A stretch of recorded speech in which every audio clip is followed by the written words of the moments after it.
Bahawa semalam Perdana Menteri Tan Sri Muhyiddin Yassin ada memaklumkan bahawa kerajaan bersetuju untuk membentuk kumpulan penasihat kesihatan dan saintifik COVID-19 yang berperanan memberi nasihat kepada kerajaan dalam isu menangani penularan COVID-19 dalam negara. Ia sebagai jawapan balas kepada surat terbuka 46 pakar kesihatan terkemuka negara merayu supaya satu strategi baru diwujudkan bagi mengatasi kadar jangkitan COVID-19. Perdana Menteri juga mengalukan pencalonan ahli yang sesuai untuk terlibat dalam kumpulan penasihat ini. Dan kita nak membicarakan perkara ini, kita terus saja bersama Presiden Persatuan Pakar Perubatan Kesihatan Awam Malaysia, Datuk Dr. Zainal Arifin Omar. Selamat tengah hari, Datuk. Ya, selamat tengah hari saya. Datuk, antara 10 cadangan kritikal yang dikemukakan oleh pakar kesihatan terkemuka kepada Perdana Menteri sebelum ini, sebelum sistem kesihatan negara kita terus tenat, antaranya adalah gesaan supaya kadar ujian saringan ditingkatkan menggunakan ujian antigen rapid test kit RTK berbanding kit PCR. Okey, Datuk, antara 10 cadangan ini, mana yang paling penting untuk kita laksanakan dahulu? Ya, sebenarnya kita ucapkan terima kasihlah kepada Perdana Menteri dan kerajaan kerana pada sekurang-kurangnya mendengar dan bercadang untuk menubuhkan Special Advisory Committee ataupun grup, ya. Jadi banyak cadangan sebenarnya, ada banyak lagi sebenarnya cadangan-cadangan yang telah dikemukakan. Sebab kita sedang menghadapi satu pandemik yang besar yang melibatkan kesihatan dan ekonomi. Yang ketiga adalah kita juga melibatkan pengetahuan-pengetahuan yang sentiasa baru. Jadi kalau kita lihat situasi sekarang, kita punya kes bertambah dan ia berlaku secara sporadik ataupun berlaku di dalam komuniti di samping kluster-kluster tertentu. Jadi salah satu saranan Pertubuhan Kesihatan Sedunia dan banyak pakar-pakar lain ialah ujian, itu test.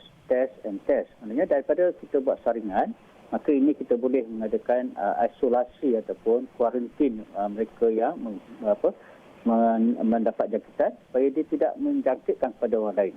Jadi secepat mungkin kita boleh mengenal pasti golongan ini dan secepat mungkin kita boleh mengasingkan mereka daripada komuniti, insya-Allah kita akan dapat mengatasi jangkitan ini secara lebih cepat dan lebih tepat.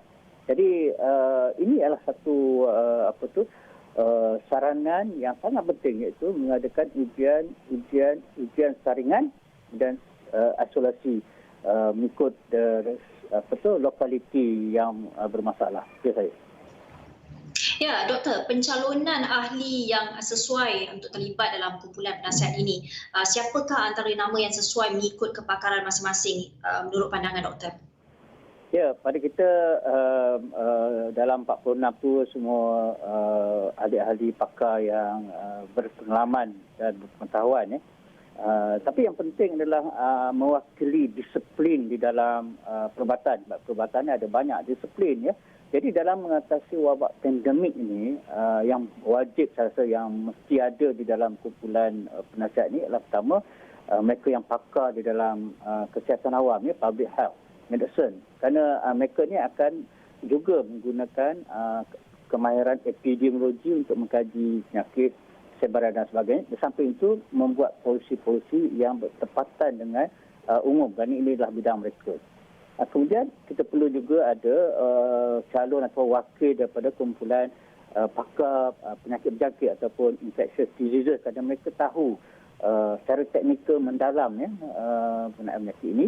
Dan yang ketiga kita perlu ada ialah kepakaran atau pakar daripada pihak swasta, iaitu yang mengendalikan hospital swasta, klinik-klinik swasta, sebagai mereka yang akan juga mewakili suara daripada barisan hadapan di peringkat swasta. Jadi kurang-kurangnya 3 kepakaran ini mesti ada di dalam kumpulan Special Advisory Group ini. Saya. Ya, Doktor, seberapa segera sebenarnya untuk kumpulan penasihat ini harus ditubuhkan? Sebab kita tahu proses pemilihan ini mungkin makan masa dalam menentukan calon-calonnya dan kita sebenarnya mungkin perlukan secara segera kerana peningkatan kes COVID-19 ketika ini, Doktor. Ya, kepentingannya saya rasa kami telah menyuarakan sejak daripada tahun lepas, Mac tahun lepas untuk mengadakan grup sebagaimana yang diadakan di luar negara, ya, dipanggil SAGE, Special Advisory Group on Emergency. Jadi sebelum itu kita kena tahu bahawa pandemik inilah satu benda, satu perkara yang baru, yang besar. Tidak ada siapa yang berpengalaman begitu tepat untuk mengatasinya. Jadi kita perlukan ramai orang dan seberapa segera yang mungkin. Tambah sekarang ni, bila keadaan kes bertambah, kita telah membuka sektor-sektor sosial dan ekonomi, kemudian kita menunggu vaksin dan kita tak tahu kita punya sistem kesihatan telah menghampiri tahap tepu yang mana akan berlaku bila kata collapse dan sebagainya.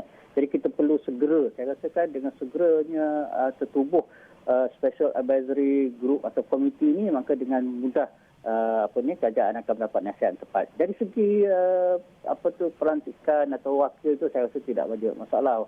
Kita ada ramai dalam kumpulan itu. Jadi pencalonan dibuat, kemudian pihak kerajaan memilihlah sesiapa saja. Macam kami pun kami orang katakan terbuka. Maknanya kalau ada pada kami kalau ada 3 elemen tadi dah alhamdulillah lah.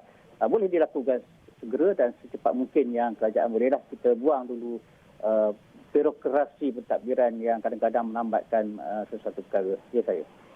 Ya, baik. Terima kasih Datuk Dr. Zainal Arifin Umar, Presiden Persatuan Pakar Perubatan Kesihatan Awam Malaysia dalam membincangkan mengenai penubuhan kumpulan penasihat seperti yang dipersetujui oleh Perdana Menteri Tan Sri Muhyiddin Yassin.